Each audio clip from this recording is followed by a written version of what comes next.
युवराज भी पूरी तरह से भीगा हुआ था। वह उस शर्ट को लेकर बड़े प्यार से देखता है जो छवि ने उसके लिए खरीदी थी, और उस पर हाथ फेरते हुए अपने कपड़ों को चेंज कर उस शर्ट को पहन लेता है। मिरर के सामने खड़े होकर उस शर्ट की बाजुओं को फोल्ड करते हुए वह अपने आप को मिरर में देखते हुए कहता है, नाइस चॉइस, पसंद अच्छी है तुम्हारी। अभी वह यही सोच रहा था कि तभी बाथरूम का डोर खुलता है और छवि बाहर आती है। उसकी नज़र युवराज पर जाती है, लेकिन उसे यह ध्यान नहीं था कि युवराज उसकी लाई हुई शर्ट को पहने हुए है, क्योंकि छवि के दिमाग में अभी भी वही सारी बातें चल रही थी। उसके चेहरे पर अभी भी उदासी ही थी। युवराज बाथरूम का डोर खुलने पर मुड़कर छवि की तरफ देखने लगता है। छवि के चेहरे को देखकर वह समझ जाता है कि छवि अभी भी उन्हीं सब बातों को लेकर परेशान है। वह मिरर के सामने से हटकर छवि के पास आता है और छवि का हाथ पकड़कर बेड पर बैठाता है। छवि उसके पास बैठी हुई अपनी नज़र नीचे झुकाए हुए युवराज से कहती है, अगर मेरे साथ कुछ हो जाता तो मैं क्या करती। इतना कहते हुए वह अपने दोनों हाथों से अपने चेहरे को ढककर जोर जोर से रोने लगती है।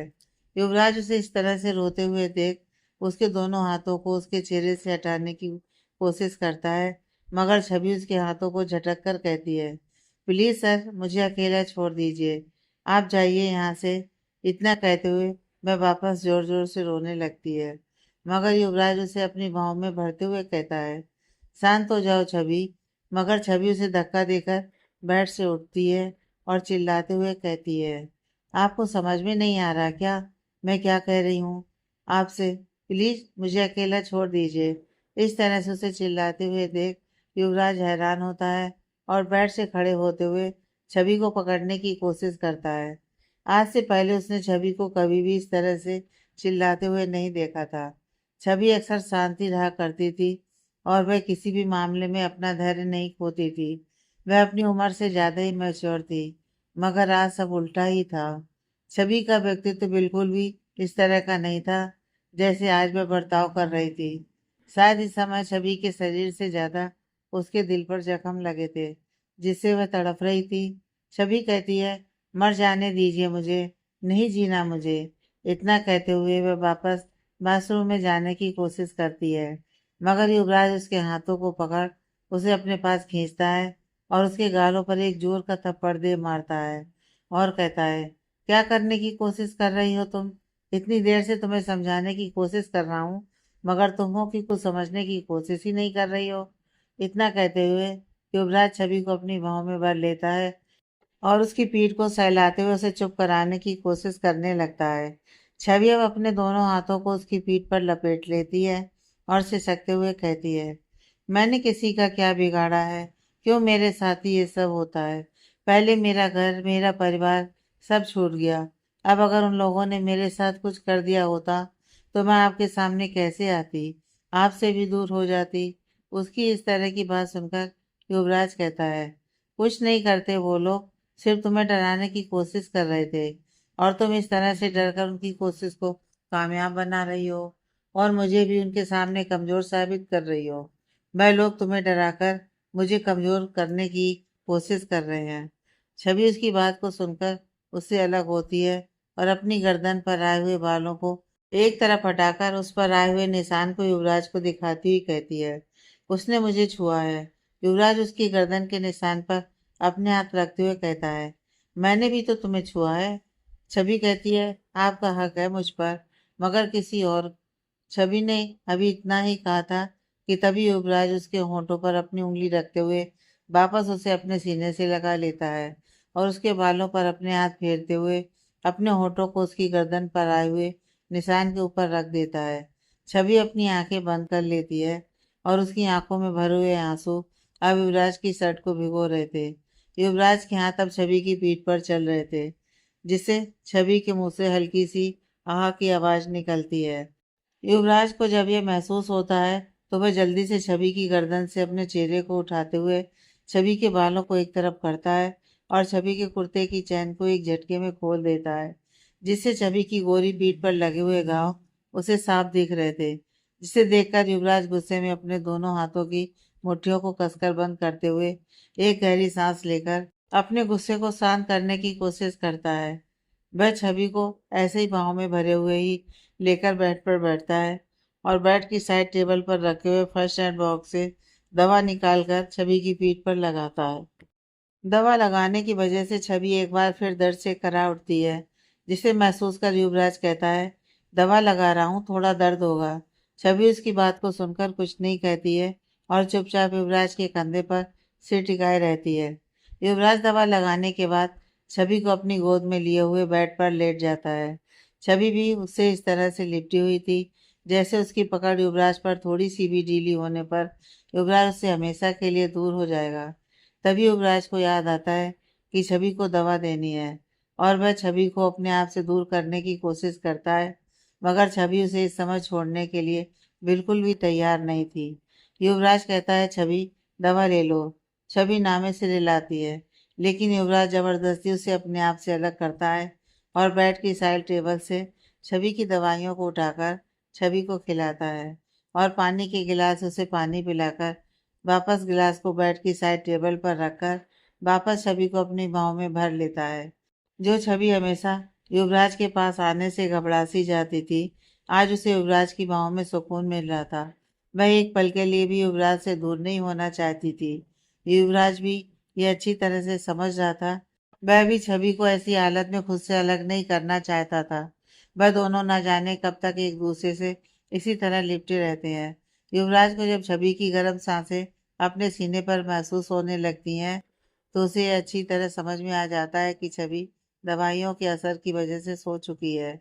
वह छवि को धीरे से बेड पर सीधे लिटाते हुए उसके बालों को सहलाता है और उसके माथे पर एक किस करके अपना फोन उठाकर बेड से उठने की कोशिश करता है। लेकिन छवि उसके हाथों को नींद में भी कसकर पकड़ लेती है, जिसकी वजह से युवराज बेड से उठ नहीं पाता और बेड के सिरहाने से अपनी पीठ को टिकाते हुए बैठ जाता है और अपने फ़ोन से रॉकी का नंबर डायल करता है। दूसरी तरफ से कुछ रिंग के बाद रॉकी फ़ोन रिसीव करते हुए कहता है, यस बॉस। युवराज उसकी आवाज़ को सुनते ही कहता है, रॉकी, क्या उस आदमी का कुछ पता चला जिसने छवि को हर्ट किया है? उसकी बात सुनकर रॉकी डरते हुए कहता है, नहीं बॉस, अभी तक उस आदमी का कुछ पता नहीं चल पाया है, मगर जल्दी ही पता चल जाएगा। उसकी बात सुनकर युवराज गुस्से में अपने दांतों को पीसते हुए कहता है, रॉकी जल्दी करो, मुझे वह आदमी किसी भी हालत में चाहिए। युवराज की बात सुनकर रॉकी कहता है, बॉस आप फिक्र ना करें, मैं जल्दी उसे ढूंढ कर लाता हूँ। उसकी बात सुनकर युवराज फोन डिस्कनेक्ट कर देता है और छवि की तरफ देखते हुए कहता है, माफ कर दो मुझे जान, मेरी वजह से आज तुम इस हालत में हो। तभी वह देखता है छवि गहरी नींद में होने के बावजूद भी डर रही है। उसे डरता हुआ देखकर युवराज उसके पास लेटकर धीरे धीरे उसके सिर को सहलाने लगता है, जिससे छवि शांत हो जाती है। युवराज उसे ऐसे देखकर कहता है, तुम्हें ऐसी हालत में पहुंचाने वालों को मैं जिंदा नहीं छोड़ूंगा। क्या हालत हो गई है तुम्हारी? यह सोचते हुए युवराज की आंखों में आंसू आ जाते हैं और वह अपनी आंखों में आए हुए आंसू को पोंछते हुए छवि के चेहरे के पास अपना चेहरा करके अपनी आंखें बंद कर लेता है। इस समय उसके दिल में जो दर्द हो रहा था, उसे केवल वही समझ सकता था। कुछ ही देर में वह छवि के पास से उठता है और बेड पर खड़े होते हुए छवि की तरफ देखता है।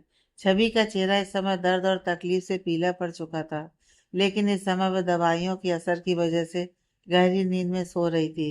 युवराज अपना फोन निकालकर रॉकी के पास फोन करता है और उससे कहता है, जिस डॉक्टर ने छवि की ट्रीटमेंट की थी, उसका नंबर मुझे तुरंत सेंड करो।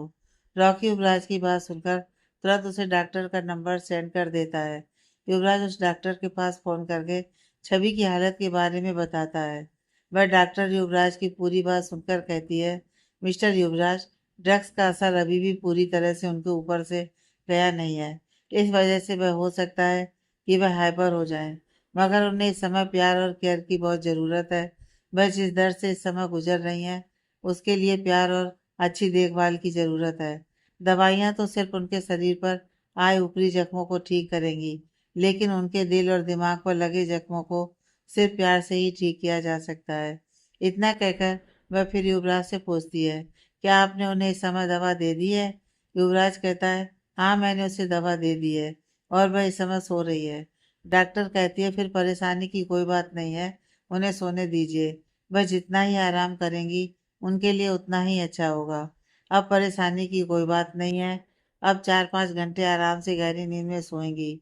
मैं शाम को आकर उन्हें फिर से चेक करती हूँ। डॉक्टर की पूरी बात सुनकर युवराज फोन डिस्कनेक्ट कर देता है और छवि की तरफ देखता है, जो इस समय गहरी नींद में सो चुकी थी। युवराज उस फार्म हाउस के केयर टेकर को बुलाता है और उससे कहता है, तुम अपनी वाइफ को लेकर आओ। वह केयर टेकर अपनी वाइफ को बुलाता है, जो उसी के साथ उस फार्म हाउस की देखभाल करती थी। उसके आ जाने पर युवराज उससे कहता है, मैं कुछ देर के लिए बाहर जा रहा हूँ। तुम इसी कमरे में रुककर छवि का ध्यान रखो और 1 मिनट के लिए भी इसे छोड़कर कहीं मत जाना। अगर कोई प्रॉब्लम होती है तो तुरंत मुझे फोन करवा देना। इतना कहकर वहां से चला जाता है। उसका मन इस समय छवि को छोड़कर जाने का बिल्कुल भी नहीं था, मगर उसके दिल में इस समय जो गुस्से की आग जल रही थी, उसे शांत करना भी बहुत जरूरी था। वह फार्म हाउस के बाहर आता है। वहां उसके बॉडीगार्ड कार के साथ खड़े थे। युवराज को आते देखकर वह कार की बैक सीट का डोर खोलते हैं और युवराज कार में बैठ जाता है और गार्ड कार को डोर बंद कर खुद भी ड्राइविंग सीट पर आकर बैठ जाता है। युवराज कार की खिड़की से एक नज़र फार्म हाउस पर डालता है। वहां जगह जगह पर गार्ड खड़े पहरा दे रहे थे, जो छवि की प्रोटेक्शन के लिए थे। उन्हें देखकर युवराज खुद को छवि की प्रोटेक्शन से निश्चिंत करता है और गार्ड को कार ड्राइव करने के लिए कहता है। कुछ ही देर में वह अपने गार्ड के साथ उसी जगह पर पहुंचता है जहां उधम सिंह शेखावत को पकड़कर रखा गया था। वह उस बिल्डिंग के ऊपरी मंजिल पर पहुंचता है। इस समय रॉकी वहां मौजूद था और युवराज को वहां आया देख वह युवराज के पास आता है और उसे ग्रीट करता है। युवराज रॉकी से पूछता है, कहाँ रखा है उस चौधरी के बेटे को। रॉकी अपने हाथों से इशारा करते हुए कहता है, बॉस उधर है वो। युवराज उसके हाथ के इशारे की तरफ चलने लगता है। रॉकी भी उसके साथ ही चलता है। वह दोनों उस जगह पर पहुंचते हैं जहां उधम सिंह को बांध कर रखा गया था। रॉकी उधम सिंह को देखकर गुस्से में उसके पास जाता है और अपनी मुट्ठी को बांधते हुए एक जोर का मुक्का उसके मुंह पर मारता है, जिससे उधम सिंह के मुंह से खून निकलने लगता है। युवराज गुस्से में अपनी एक एक शब्द को चबाते हुए कहता है, तेरी हिम्मत भी कैसे हुई उस पर नजर डालने की। तूने नजर ही नहीं डाला, तूने उसे हाथ लगाने की कोशिश की। तूने बहुत बड़ी गलती कर दी। इतना कहते हुए युवराज बेहिसाब उसे मारने लगता है। रॉकी उसे पकड़ते हुए कहता है, बॉस बॉस प्लीज आप शांत हो जाइए। आप क्यों अपने हाथ गंदे कर रहे हैं? इसके लिए तो हम सब हैं यहाँ पर। प्लीज आप इधर आइए। युवराज रॉकी को गुस्से से घूरते हुए कहता है, शांत कर लूं मैं खुद को? कैसे शांत कर लूं? इसने जो हरकत की है उसकी वजह से छवि किस दर्द से गुजर रही है, वह मैं या तुम भी नहीं समझ सकते। युवराज की बातों को सुनते हुए ही रॉकी अपने आदमियों से उधम सिंह को वहां से ले जाने के लिए कहता है, क्योंकि युवराज गुस्से में उधम सिंह को देखकर अपना आपा खोता जा रहा था और खुद को भी नुकसान पहुंचा सकता था। युवराज ने अपने हाथों से उसे इतना मारा था कि युवराज के खुद के हाथ भी इस समय घायल हो गए थे और उनमें से खून निकल रहा था। इसलिए रॉकी उधम सिंह को वहां से हटाने के लिए अपने आदमियों से बोलता है। वे युवराज को लाकर दूसरी तरफ एक चेयर पर बिठाता है और पानी की बोतल उसके सामने रखते हुए कहता है, बॉस आप फिक्र ना करें। आप देख ही रहे हैं कि उसकी क्या हालत है और इससे भी बुरी उसकी हालत होने वाली है। वह बस जिंदा रहेगा, लेकिन अपनी जिंदगी पर पछताएगा। हर वक्त वह मौत की भीख मांगेगा, लेकिन उसे मौत नहीं मिलेगी। आप बिल्कुल भी फिक्र मत कीजिए। थोड़ी ही देर में युवराज जब कुछ शांत हो जाता है तो रॉकी युवराज से पूछता है, बॉस मैम कैसी हैं? रॉकी की बात सुनकर युवराज कहता है, रॉकी हम यह समझ भी नहीं सकते कि वह इस समय किस दर्द से गुजर रही है। इतना कहकर वह अपने दोनों हाथों को अपने चेहरे पर फिराता है और रॉकी से कहता है, रॉकी न जाने मेरी वजह से उसे कितने और दर्द और तकलीफ झेलनी है। मेरी वजह से उसकी पूरी जिंदगी दर्द और तकलीफ से भर चुकी है। उसके सारे दुखों का कारण मैं हूँ। कभी कभी सोचता हूँ उसे उससे इतना दूर कर दूं कि मेरी परछाई भी उस तक ना पहुंच पाए। युवराज यह बात बोल तो गया, लेकिन कुछ सोचते हुए वह रॉकी से कहता है, रॉकी क्या यह ठीक रहेगा मैं उसे खुद से बहुत दूर भेज दूं? फिर वह कुछ और सोचते हुए आगे कहता है, रॉकी तुम जल्द से जल्द छवि को कहीं बाहर भेजने की तैयारी करो, जहां वह पूरी तरह से सुरक्षित हो, और उसकी बाकी भी चीजों का इंतजाम करो। युवराज की बात सुनकर रॉकी हैरान होते हुए युवराज से कहता है, बॉस ये आप क्या कह रहे हैं? युवराज कहता है, मैं ठीक कह रहा हूँ। रॉकी मैंने जो कहा है बस तुम वह करो। रॉकी थोड़ा डरते हुए युवराज से कहता है, बॉस आप यह बात कह तो रहे हैं, मगर क्या आप मैम के बिना रह पाएंगे? और मुझे नहीं लगता कि मैम भी आपको छोड़कर कहीं दूर जाने के लिए तैयार होंगी। उसकी बात सुनकर युवराज रॉकी के चेहरे की तरफ देखता है और कहता है, क्यों, तुम्हें ऐसा क्यों लगता है कि वह मुझे छोड़कर जाने के लिए तैयार नहीं होगी? रॉकी कहता है, बॉस, जिस तरह से वह आपकी केयर करती हैं, आपकी हर चीज का ध्यान रखती हैं, उसे देखकर मुझे तो यही लगता है कि वह आपको छोड़कर जाने के लिए तैयार नहीं होगी। वैसे भी वह अपनी फैमिली से दूर हो चुकी हैं, तो वह आपसे दूर जाने के लिए बिल्कुल भी तैयार नहीं होगी। और आपके सिवा उनका है ही कौन? रॉकी की बात युवराज को सही लग रही थी, लेकिन वह कहता है, तुम सही कह रहे हो रॉकी, लेकिन मेरे पास रहने से भी ज्यादा जरूरी उसे सुरक्षित रहना है, इसलिए उसे मुझसे दूर जाना ही पड़ेगा। वह भी बात कर ही रहे होते हैं कि तभी रॉकी के फोन की रिंग सुनाई देती है। रॉकी जल्दी से अपना फोन निकाल कर देखता है और उसे रिसीव करता है। दूसरी तरफ की बात सुनकर रॉकी फोन डिस्कनेक्ट कर देता है और युवराज की तरफ देखते हुए कहता है, बॉस, उस आदमी का भी पता चल गया है। जो इतना कहते हुए वह रुक जाता है। इससे आगे बोलने की हिम्मत रॉकी के पास नहीं थी। इससे आगे अगर कुछ भी बोलता तो शायद युवराज उसे जान से ही मार देता। युवराज समझ जाता है कि रॉकी क्या कहना चाह रहा है। वह रॉकी से कहता है, क्या उस आदमी का पता चल गया जिसने सभी को तकलीफ पहुंचाई है? रॉकी कहता है, यस बॉस, उस आदमी को लेकर हमारे आदमी अभी कुछ ही देर में यहाँ पहुंचने वाले हैं। कुछ ही देर में उसके आदमी उस आदमी को पकड़कर वहां लेकर आते हैं। युवराज के सामने उसे खड़े करते हुए एक आदमी कहता है, बॉस, ये हमें चकमा देकर शहर से भागने की तैयारी में था, लेकिन पकड़ा गया। युवराज उस आदमी की तरफ गौर से देखता है। वह वही आदमी था जिसे युवराज ने उस टीवी में छवि के रूम में देखा था। युवराज उसे देखकर गुस्से में पागल हो जाता है और उसके बगल में खड़े अपने आदमी के हाथों में पकड़ी हुई कटार को उससे छीनकर उस आदमी के हाथों पर वार करता है, जिससे उस आदमी का एक हाथ कटकर जमीन पर गिर जाता है और युवराज तुरंत ही उसके दूसरे हाथ पर वार करता है, जिससे उस आदमी का दूसरा हाथ भी कटकर जमीन पर गिर जाता है। युवराज अब उस आदमी की तरफ देखते हुए कहता है, इन्हीं हाथों से तूने उसे छूने की कोशिश की थी ना? अपने इसी हाथ से तूने उसे जख्म दिए थे। वह आदमी अब दर्द से तड़पता हुआ जमीन पर गिर जाता है और छटपटाने लगता है। युवराज अपने पैर को उठाकर उसके पेट पर वार करते हुए कहता है, तुझे जीने का कोई हक नहीं है। इतना कहते हुए युवराज फिर से उसे मारने लगता है। वह आदमी दर्द से तड़पता हुआ कहता है, मुझे माफ कर दीजिए, मुझसे बहुत बड़ी भूल हो गई। उस आदमी के मुंह से एक एक शब्द बहुत ही मुश्किल से निकल पा रहा था। इतना कहते हुए वह आदमी बेहोश हो जाता है। युवराज अपने आदमियों से कहता है, पानी डालो इसके ऊपर और इसे जल्दी से जल्दी होश में ले आओ। युवराज की बात सुनकर उसके आदमी एक पानी से भरी बाल्टी ले आते हैं और उस आदमी के ऊपर डाल देते हैं, जिससे वह आदमी अपने सिर को हिलाते हुए होश में आता है। युवराज कहता है, पकड़कर सीधा खड़ा करो इसे। उसके आदमी उस जमीन पर गिरे हुए आदमी को पकड़कर सीधा करते हैं। युवराज उस आदमी से कहता है, भागो, अगर अपनी जान तुम्हें प्यारी है तो बचा लो अपनी जान। और वह अपने आदमियों से उसे छोड़ने के लिए कहता है। युवराज का इशारा पाते ही उसके आदमी उसे छोड़ देते हैं। वह आदमी खुद को उन आदमियों की पकड़ से छूटते ही तुरंत भागने की कोशिश करता है और अपने लड़खड़ाते हुए कदमों से सीढ़ियों की तरफ भागता है। वह सीढ़ियों से उतरने लगता है। युवराज उसके पीछे आता है और सीढ़ियों से उतरते हुए ही उसे आवाज देता है। वह आदमी युवराज की आवाज सुनकर पीछे मुड़ता है। तभी युवराज उसके सीने में उस बंदूक की सारी गोलियां उतार देता है, जिससे वह आदमी सीढ़ियों से लुढ़कता हुआ नीचे गिरने लगता है। युवराज अब अपनी घड़ी की तरफ नजर डालता है। उसे 3 घंटे होने वाले थे यहाँ आए हुए। वह अपने पास ही खड़े अपने गार्ड से कहता है, कार रेडी करो। उसका गार्ड उसका ऑर्डर सुनते ही दौड़ते हुए उस जगह से नीचे चले जाते हैं और कार रेडी करते हैं। युवराज रॉकी की तरफ देखते हुए कहता है, बाकी का तुम संभाल लेना, मैं अब चलता हूँ। इतना कहकर वह नीचे आता है और अपनी कार में बैठ जाता है। कुछ ही देर में वह फार्म हाउस पहुंचता है। फार्म हाउस पहुंचकर वह अपने रूम में जाता है। अपने रूम में पहुंचकर वह बेड पर सोई हुई छवि को देखता है, जो अभी भी गहरी नींद में सोई हुई थी। वह उस केयर टेकर की वाइफ जो उसी रूम में थी उससे कहता है, अब तुम जा सकती हो। युवराज की परमिशन मिलने पर वह औरत वहां से चली जाती है। युवराज छवि के पास आता है और उसके सिर पर हाथ रखकर सहलाता है। उसके स्पर्श को महसूस कर छवि धीरे धीरे अपनी आंखें खोलने लगती है। जगने से इस समय वह बार बार अपनी आंखें खोल रही थी और बंद कर रही थी। शायद अब भी उस पर दवा का असर पूरी तरह से खत्म नहीं हुआ था।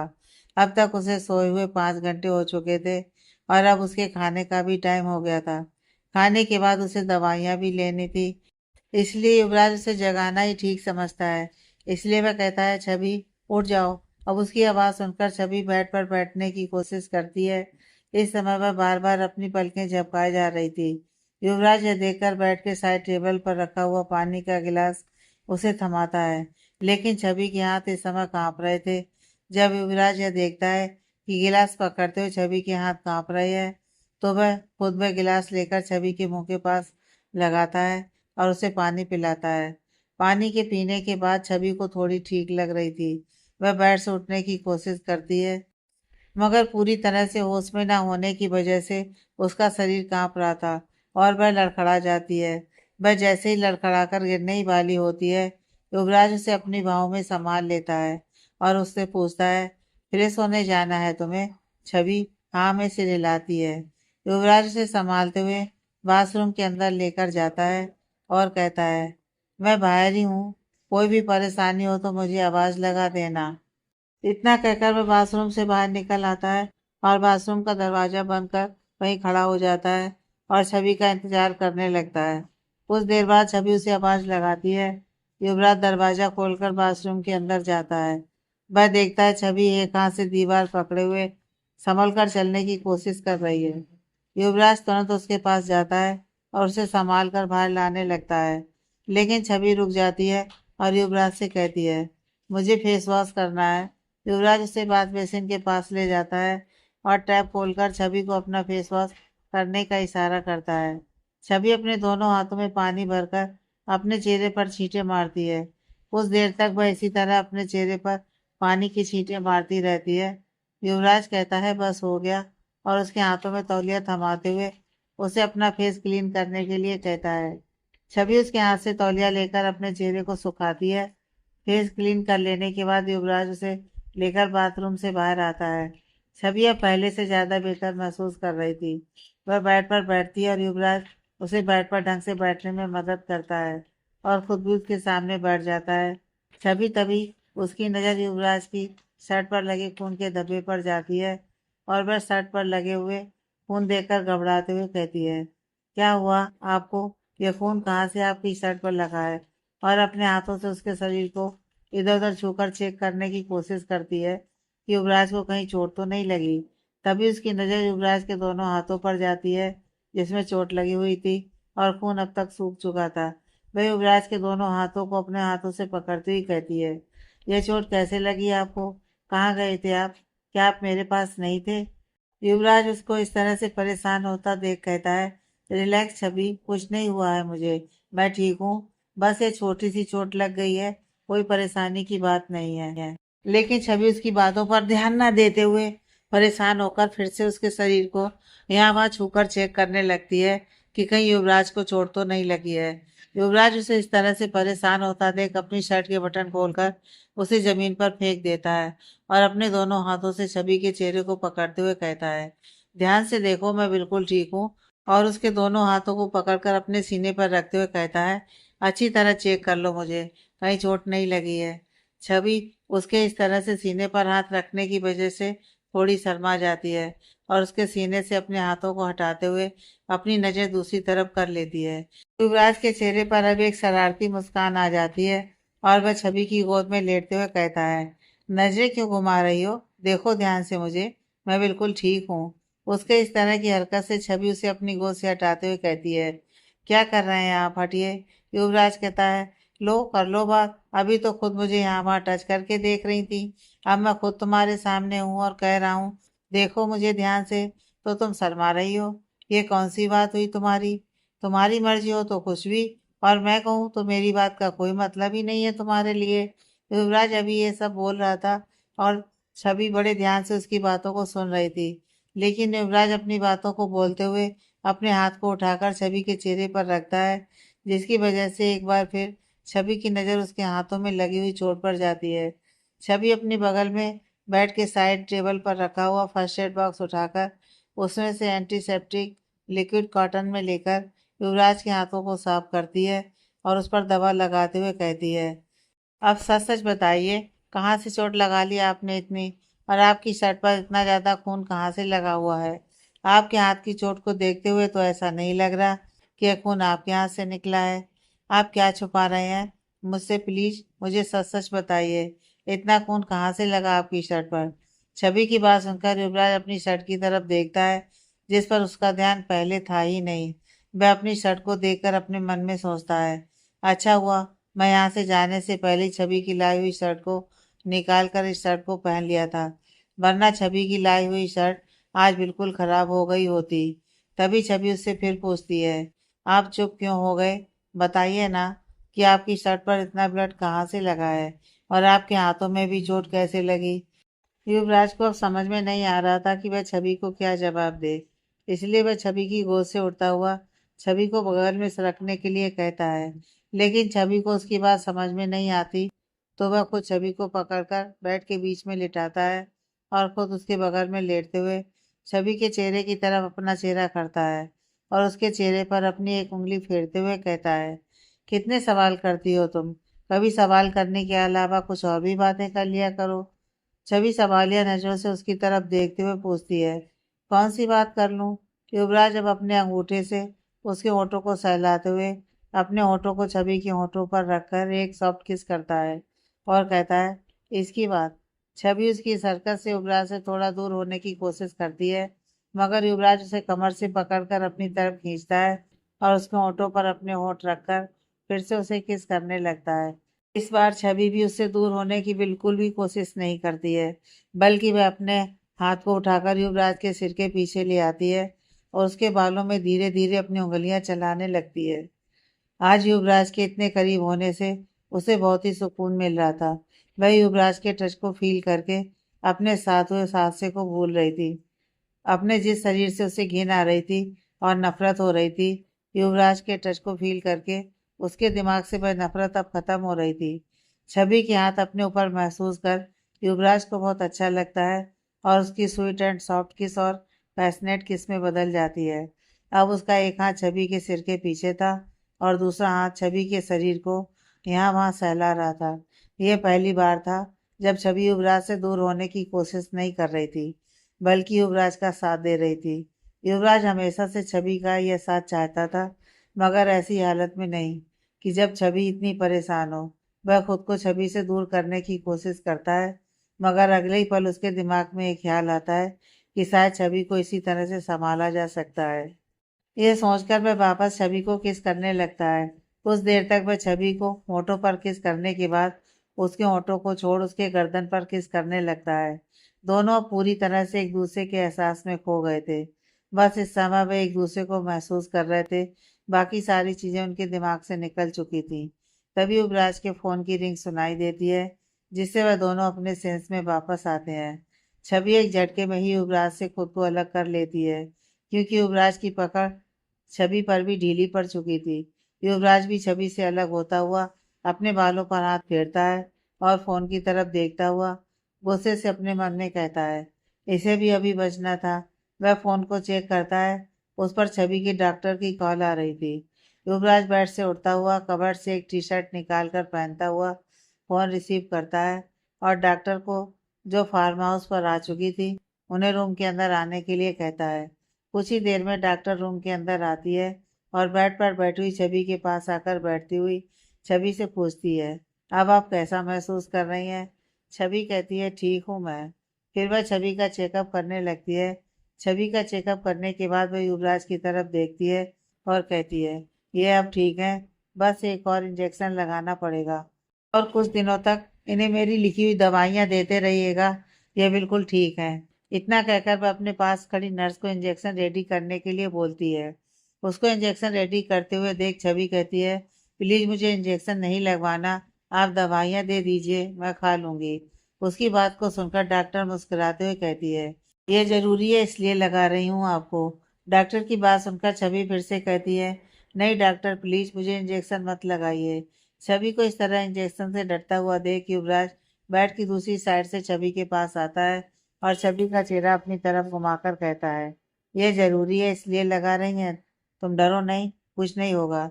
उसकी बात सुनकर छवि कहती है, नहीं प्लीज मुझे इंजेक्शन नहीं लगवाना। आप समझते क्यों नहीं? कह रही हूँ ना मैं, इसलिए कि मैं दवाइयों से ठीक हो जाऊंगी। फिर क्यों आप लोग जिद कर रहे हैं इंजेक्शन लगवाने के लिए? मुझे इंजेक्शन नहीं लगवाना। इतना कहकर वह बेड से उठने की कोशिश करती है, मगर युवराज उसे पकड़कर बेड पर बिठाता है और अपने मन में सोचता है, ये लड़की इंजेक्शन से इतना डरती है। और मन ही मन मुस्कुराते हुए छवि को अपने गले से लगा लेता है और डॉक्टर को इंजेक्शन लगाने का इशारा करता है। डॉक्टर उसका इशारा पाते ही जल्दी से छवि को इंजेक्शन लगा देती है। इंजेक्शन लग जाने के बाद भी उन दोनों को ऐसे एक दूसरे से लिपटे हुए देखकर वह डॉक्टर अपने मन में कहती है, हे भगवान, इनमें तो शर्म नाम की चीज ही नहीं है। हम लोग यहाँ पर हैं, फिर भी इनका रोमांस हम सबके सामने ही शुरू हो गया। यह कहते हुए वह डॉक्टर खांसने की एक्टिंग करती है और युवराज से कहती है, मिस्टर युवराज हो गया, इंजेक्शन लग चुका है। उसकी बात सुनकर युवराज उसकी तरफ घूर कर देखता है और अपने हाथ से उसे वहां से जाने का इशारा करता है। युवराज की गुस्से भरी नजरों को देखकर वह डॉक्टर तुरंत अपनी टीम के साथ वहां से चली जाती है। कुछ देर बाद युवराज छवि को अपने आप से अलग करता है और छवि को बेड के सिराने से टिकाते हुए उसके पीछे पिलो लगाकर उसे अच्छे से बिठाता है और छवि से कहता है, देखा तुमने, तुम्हें इंजेक्शन लग भी गया और तुम्हें पता भी नहीं चला। छवि हैरानी से उसकी तरफ देखते हुए कहती है, क्या मुझे इंजेक्शन लग गया? युवराज हाँ में से रिलाता है और मुस्कुराते हुए छवि की आंखों में देखता है। तभी केयर टेकर की वाइफ दरवाजे पर खड़ी होकर कहती है, साहब, मैं आप दोनों के लिए खाना लेकर आई हूँ। युवराज और छवि उसी को देखने लगते हैं। युवराज उसे खाना अंदर लाने के लिए कहता है। वह खाने को टेबल पर रखकर वहां से चली जाती है। युवराज छवि का हाथ पकड़कर उठाते हुए कहता है, चलो चलकर कुछ खा लो। छवि जानती थी कि अगर वह मना भी करेगी तो भी युवराज तो मानने वाला तो था नहीं, इसलिए वह बिना कुछ कहे युवराज का हाथ पकड़ बेड से उठकर सोफे पर आकर युवराज के साथ बैठ जाती है। युवराज अब उसे अपने हाथों से खाना खिलाने लगता है। बस वह युवराज की तरफ देखे जा रही थी। युवराज खुद की तरफ उसे ऐसे देखते हुए कहता है, तुम ऐसे मुझे क्यों देख रही हो? छवि कहती है, यही देख रही हूँ कि आप कब मुझे बताएंगे। युवराज सवालिया नजरों से उसकी तरफ देखते हुए पूछता है, क्या बताऊंगा? छवि कहती है, यही कि आपको चोट कैसे लगी और आपकी शर्ट पर इतने खून के धब्बे कहाँ से आए। युवराज अब अपने चेहरे पर से सीरियस एक्सप्रेशन लाते हुए कहता है, छवि, मुझे नहीं लगता इन सब चीजों से तुम्हारा कोई मतलब है, इसलिए यह तुम ना ही जानने की कोशिश करो तो ही तुम्हारे लिए बेहतर है। युवराज की ऐसी बातें सुनकर छवि को दुख होता है और वह बिना कुछ बोले चुपचाप खाने लगती है। खाना खाने के बाद वह सोफे से उठकर धीरे धीरे बिना सहारे के ही चलते हुए बेड पर आती है और बेड पर बैठकर खुद को ब्लैंकेट से कवर कर बेड पर लेट जाती है। युवराज उसे देखकर समझ चुका था कि उसकी कही हुई बातें छवि को हर्ट कर गई हैं, लेकिन वह कैसे बताता छवि को कि कुछ देर पहले वह एक आदमी का खून करके आया है। कुछ दिन बाद युवराज और छवि अपार्टमेंट आ चुके थे। छवि अब पहले से काफी बेहतर थी। उसने अब कॉलेज भी जाना शुरू कर दिया था, लेकिन युवराज और छवि में अब पहले जितनी बातें नहीं हुआ करती थी। युवराज अब छवि से थोड़ी दूरी बनाकर रखे हुए था। छवि ये सब अच्छी तरह महसूस कर रही थी और मन ही मन बहुत दुखी थी, मगर वह कर ही क्या सकती थी। उसने कई बार युवराज से बात करने की कोशिश की, मगर युवराज हर बार उसे कोई ना कोई बहाना करके टाल दिया करता था। छवि को ऐसा लग रहा था शायद उस दिन के हादसे की वजह से युवराज उससे दूरी बनाए हुए है। शायद युवराज उसे अपने काबिल नहीं समझता, इसलिए छवि भी अब ज्यादा युवराज के सामने नहीं आती थी और ना ही ज्यादा युवराज से बातें किया करती थी। आज सुबह छवि कॉलेज के लिए निकलने वाली होती है, तभी डोरबेल बजती है। छवि अपना हैंडबैग लिए हुए डोर पर आती है और डोर को खोलती है। दरवाजे पर खड़ा आदमी उसे एक एनवेलप थमाते हुए कहता है, मैम, ये आपके लिए है।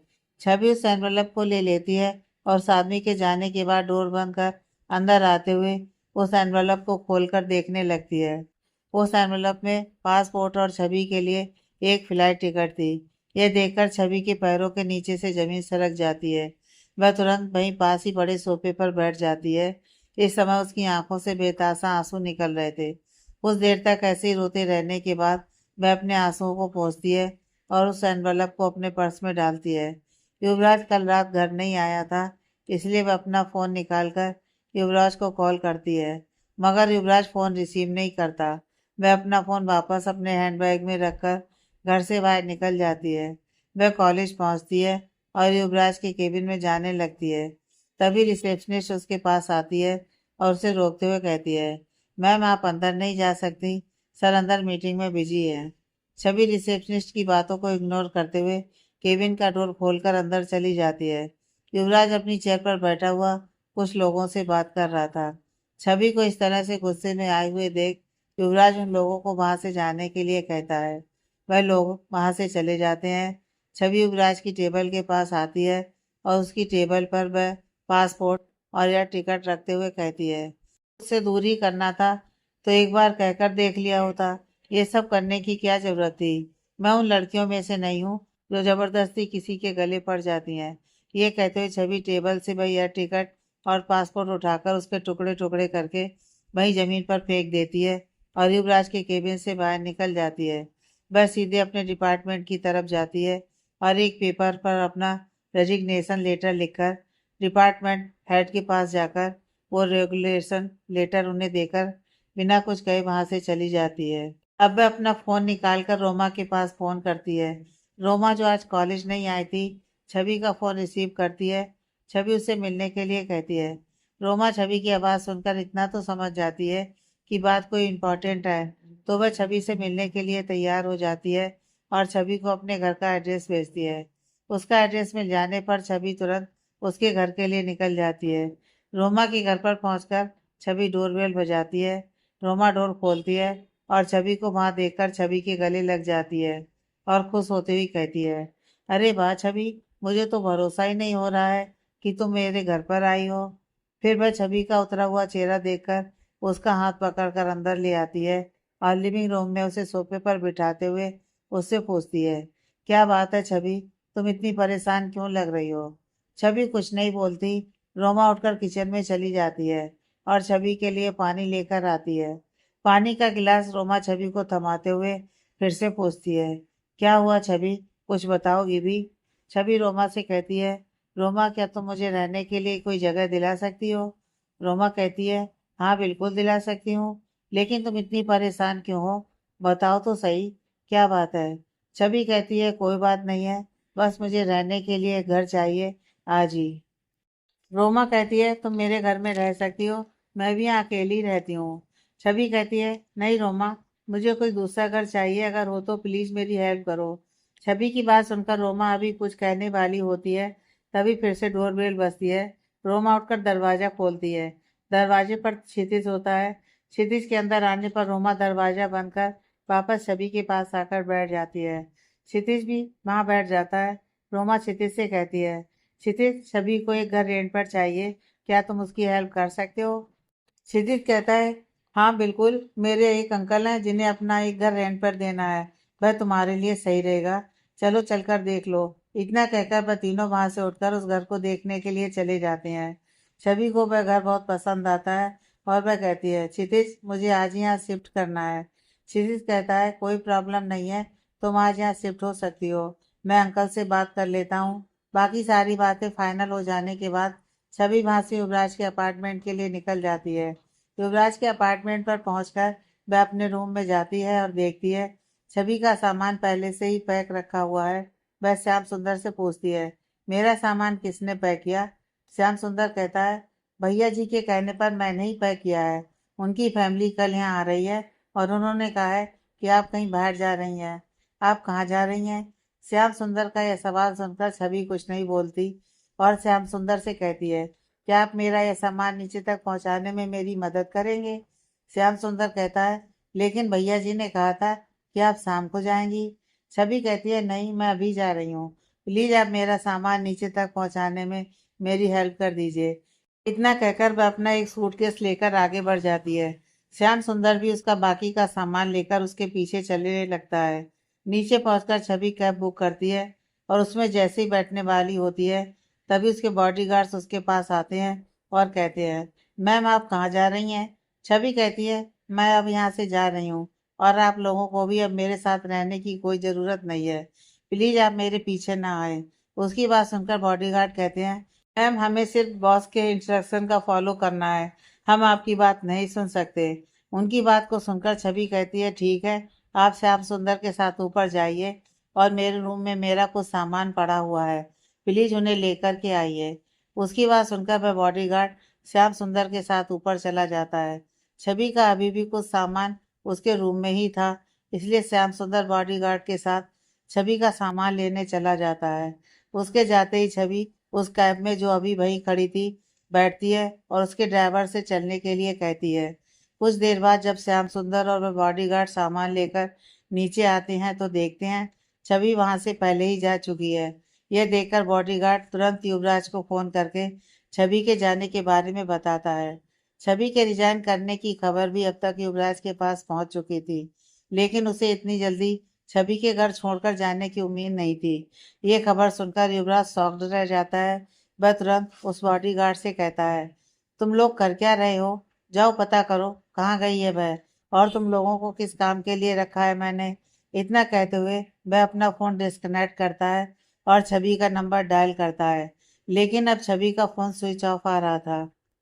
युवराज गुस्से में अपना हाथ टेबल पर मारते हुए कहता है, दिमाग खराब हो गया है इस लड़की का। जब देखो अपनी मनमानी करती रहती है, बिना बॉडीगार्ड के ना जाने कहाँ चली गई। अगर इसे कुछ हो गया तो फिर? इतना बोलते हुए वह रुक जाता है और अपनी मुट्ठियों को जोर से बंद करते हुए कहता है, नहीं, मुझे जल्द से जल्द छवि को ढूंढना ही होगा।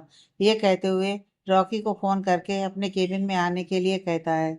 कुछ ही देर में रॉकी उसके पास पहुंचता है और कहता है, क्या हुआ बॉस, आपने इतना अर्जेंटली मुझे यहाँ क्यों बुलाया है? युवराज कहता है, रॉकी, छवि घर छोड़कर चली गई है, जल्द से जल्द उसका पता करो कि वह इस समय कहाँ है। युवराज की बात सुनकर रॉकी कहता है, बॉस, मैंने आपसे पहले ही कहा था कि उन्हें यहाँ से भेजने से पहले आप एक बार मैम से बात कर लीजिए, लेकिन आपने मेरी बात नहीं सुनी। मैं जानता था कि आपके ऐसे बर्ताव से मैम बहुत दुखी होंगी। उसकी बात सुनकर युवराज गुस्से में उसे देखते हुए कहता है, मैंने तुम्हें यहाँ तुम्हारा लेक्चर सुनने के लिए नहीं बुलाया है, जितना कहा है तुमसे उतना करो। युवराज की बात सुनकर रॉकी तुरंत अपना फोन निकालकर अपने आदमियों को छवि का पता लगाने के लिए कहता है। रात का वक्त युवराज छवि के कमरे में बेड पर लेटा हुआ था। उसका आधा शरीर बेड पर और आधा शरीर बेड के नीचे था। छवि का इस तरह से दूर जाना न जाने कि उससे बर्दाश्त नहीं हो रहा था। वह कहता है, मैंने तुमसे दूरी बनाने की कितनी कोशिश की। मैं चाहता था तुम मुझसे दूर चली जाओ, लेकिन आज तुम्हारे दूर जाने से मैं तड़प रहा हूँ। नहीं बर्दाश्त हो रहा है तुम्हारा दूर जाना मुझसे। क्यों चली गई तुम? तुम्हारा इस घर पर मुझ पर पूरा हक है, फिर क्यों गई तुम? ये कहते हुए वह टेबल पर रखी शराब की बोतल को उठा लेता है और बोतल से ही शराब पीते हुए बालकनी में आ जाता है और फिर से कहता है, मैं तुम्हारी सेफ्टी के लिए तुम्हें खुद से दूर करना चाह रहा था, पर नहीं जानता था कि तुम इस तरह से चली जाओगी कि तुम्हारी कोई खबर भी मेरे पास नहीं होगी। उसे अब बालकनी में भी चैन नहीं मिल रहा था। वह वहां से उठकर लिविंग रूम में आता है। आज उसे यह घर छवि के बिना खाने को दौड़ रहा था। वह कहता है, यह रॉकी ने भी बेकार के आदमी रख रखे हैं, किसी काम के नहीं है। यह अभी तक यह छवि के बारे में कुछ भी पता नहीं कर पाए। वह अभी यही बोल रहा होता है कि तभी डोरबेल बजती है। युवराज उसका दरवाजा खोलता है। सामने रॉकी खड़ा होता है। अंदर आते हुए रॉकी युवराज से कहता है, बॉस, मैम का पता चल गया है, वह मॉडल टाउन के एक फ्लैट में है। उसकी बात सुनकर युवराज तुरंत अपार्टमेंट से बाहर निकलने लगता है। रॉकी कहता है, बॉस, वह सेफ है, मैंने अपने आदमियों को उनकी सुरक्षा के लिए लगा दिया है, आप परेशान मत होइए।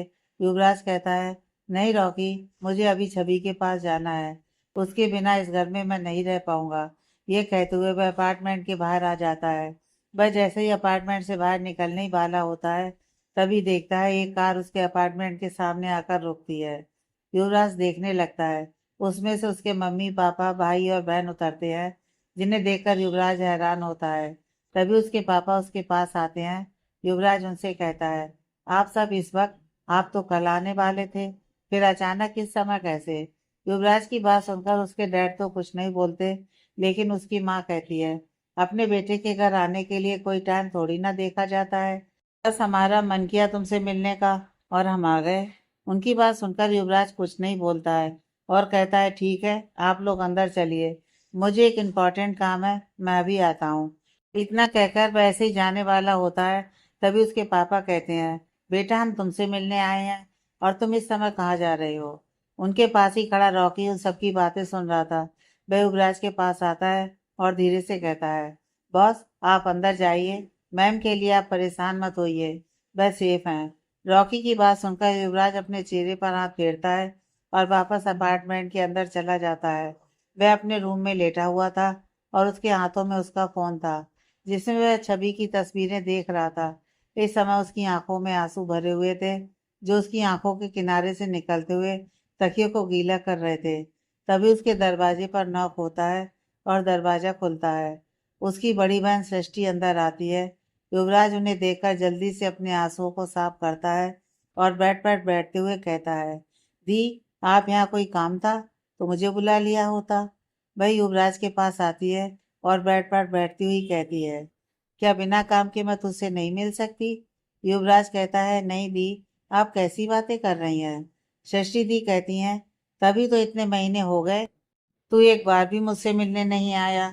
युवराज कहता है, दी मैं बस थोड़ा बिजी था इसलिए आपसे मिलने नहीं आ पाया। वह कहती है, हाँ बिजी था, मिलने नहीं आ पाया, लेकिन फोन तो कर सकता था। लेकिन तूने एक बार भी फोन करके मेरे बारे में जानने की कोशिश नहीं की कि मैं कैसी हूँ। बस हर महीने टाइम से मेरे अकाउंट में पैसे ट्रांसफर करवा दिया करता था। क्या तेरा मेरा रिश्ता सिर्फ पैसों पर टिका हुआ है। युवराज कहता है, नहीं दी, सच में मैं बहुत बिजी था। युवराज का फोन इस समय बेड पर रखा हुआ था। उसकी स्क्रीन ऑन थी जिसकी वजह से सृष्टि दी को छवि की पिक्चर साफ दिखाई दे रही थी। युवराज इस समय दूसरी तरफ देख रहा था। सृष्टि दी युवराज के पास से फोन उठाती है और उसमें छवि की तस्वीर को बड़े ध्यान से देखने लगती है और वापस फोन उल्टा करके युवराज के पास रख देती है। उस तस्वीर को देखकर शशि दी के चेहरे पर अपने आप ही एक प्यारी सी स्माइल आ जाती है। वह अपने मन में कहती है, तुझसे पूछने से तो कोई फायदा नहीं है क्योंकि मैं जानती हूँ तू मुझे कुछ भी नहीं बताने वाला। लेकिन मैं ये जानकर रहूंगी ये लड़की कौन है जिसकी वजह से तेरी आंखों में आंसू हैं। लेकिन मैं खुश हूँ तेरे लिए कि तेरी जिंदगी में कोई लड़की आ चुकी है। कुछ देर में युवराज से इधर उधर की बातें करती हैं और फिर उठकर वहां से चली जाती है। युवराज फिर बेड पर लेट जाता है और छवि की तस्वीर को देखता रहता है। पूरी रात उसे नींद नहीं आती। अगले दिन सुबह ब्रेकफास्ट टेबल पर सभी बैठे होते हैं, बस युवराज नहीं होता। शशि दी युवराज के कमरे में आती हैं तो देखती हैं युवराज फोन पर किसी से बात कर रहा होता है। वह युवराज से कहती हैं, युवराज चल, सब ब्रेकफास्ट पर तेरा वेट कर रहे हैं। युवराज उनकी बात सुनकर फोन डिस्कनेक्ट कर देता है और कहता है, चलिए दी। वह दोनों ब्रेकफास्ट के लिए डाइनिंग टेबल पर आकर बैठ जाते हैं। युवराज के पापा युवराज से कहते हैं, षष्ठी की शादी की डेट फाइनल हो गई है। युवराज खुश होता हुआ षष्ठी की तरफ देखते हुए कहता है, दी आपने मुझे बताया नहीं। षष्ठी भी कहती है, मैं तुझे बताऊंगी तब जब तू हम में से किसी का फोन रिसीव करेगा। उसकी बात सुनकर युवराज चुप हो जाता है। युवराज के पापा कहते हैं, अगले हफ्ते षष्ठी की एंगेजमेंट है। आदित्य और उसका परिवार भी कुछ ही दिनों में यहाँ आ जाएंगे, तो उनके रहने और शादी और एंगेजमेंट के वेन्यू का इंतजाम देख ले। उसकी बात सुनकर युवराज कहता है, आप उसकी फिक्र ना करें पापा, सब हो जाएगा। इतना कहकर वह डाइनिंग टेबल से उठ जाता है। शशि युवराज की बड़ी बहन है और उनकी शादी लगभग 2 साल पहले उनके साथ ही पढ़ने वाले आदित्य से तय हो चुकी थी। तभी उसका भाई बयान जो डाइनिंग टेबल पर ही बैठा हुआ अपना ब्रेकफास्ट कर रहा था, कहता है, क्या बात है भाई, इतनी जल्दी में कहाँ जा रहे हैं। क्या आपकी गर्लफ्रेंड वेट कर रही है। कोई है तो हमें भी मिलवाओ उससे। उसकी बात सुनकर युवराज गुस्से में उसकी तरफ देखता है और बिना कुछ कहे वहां से चला जाता है। उसके जाते ही उसका भाई बयान कहता है, देखा डैड आपने, भाई बिल्कुल भी नहीं बदले। इनका भाई एटीट्यूड है, कभी हमसे ढंग से बात नहीं करते। बयान की बात सुनकर उसके डैड कहते हैं, बयान तुम अपने काम पर ध्यान दो। वह बहुत काबिल लड़का है और अपनी जिम्मेदारियों को निभाना बहुत अच्छी तरह से जानता है। तुम्हारी तरह नहीं है, सिर्फ पैसे उड़ाना और अय्यासियां करना ही जिसका काम है। न जाने कब तुम्हें अपनी जिम्मेदारियों का एहसास होगा और तुम भी काबिल बनोगे। युवराज के डैड अभी बयान को डांट ही रहे होते हैं, तभी उनकी वाइफ कहती हैं, क्या है, आप हमेशा मेरे बच्चे के पीछे पड़े रहते हैं। कभी तो उससे प्यार से बात कर लिया कीजिए, हमेशा जब देखो तब उसे डांटते ही रहते हैं। करेगा, वह भी अपनी लाइफ में बहुत कुछ करेगा, अभी बच्चा है, अभी तो उसके खेलने कूदने के दिन है। उनकी बातों को सुनकर युवराज के डैड कहते हैं, तुम्हारे इसी लाड प्यार की वजह से यह बिगड़ता चला जा रहा है और किसी काम का नहीं रह जा रहा है। बिहान कहता है, देखा माँ आपने, पापा सिर्फ भाई से ही प्यार करते हैं, मुझसे जरा भी प्यार नहीं करते। शशि जो वहीं टेबल पर बैठी उन माँ बेटे का ड्रामा देख रही थी, उसे जब ये देखा नहीं जाता तो वह वहां से उठकर रूम में चली जाती है। युवराज अपार्टमेंट से बाहर आकर अपनी कार में बैठा हुआ कार की सीट पर अपना सिर टिकाकर अपनी आंखें बंद कर लेता है और सोचता है, एक रात ही छवि के बिना कितनी मुश्किल से बीता है मेरा। न जाने वो किस हाल में होगी। जब से मेरे पास आई है उसने मुझे बदल कर रख दिया है। मुझसे दूर होकर न जाने कितना रोई होगी पूरी रात वो। जान सका मैं कि उससे दूर होने से इतना दर्द मुझे होगा जब मेरा ये हाल है, जबकि मैंने खुद को इतने दिनों से उससे दूर कर रखा, अपने आप को स्ट्रांग बनाने की कोशिश की थी, तो उसका क्या हाल होगा एक झटके में ही मुझसे दूर होकर। मैं जानता हूँ छवि, मैंने तुम्हें बहुत दर्द दिया है और यह भी जान रहा हूँ कि तुम पूरी रात मेरे लिए रोई होगी। तुम भी ये दूरी बर्दाश्त नहीं कर पा रही हो। मैं अब तुम्हें और ज्यादा दिन खुद से दूर नहीं रहने दूंगा। मैं सिर्फ तुम्हारी सेफ्टी के लिए तुम्हें खुद से दूर कर रहा था, लेकिन ये नहीं चाहता था कि तुम मुझसे इस तरह से नाराज हो जाओ। सब कुछ बर्दाश्त है मुझे, लेकिन तुम्हारी नाराजगी नहीं। ये कभी नहीं मैं बर्दाश्त कर पाऊंगा कि तुम मुझसे नाराज हो, मुझसे बात ना करो। जानता हूँ मुझसे बहुत बड़ी भूल हुई है और मैं बहुत जल्दी इस भूल को सुधार लूंगा। बहुत जल्दी तुम्हें वापस अपने पास लेकर आऊंगा। आगे की कहानी नेक्स्ट पार्ट में।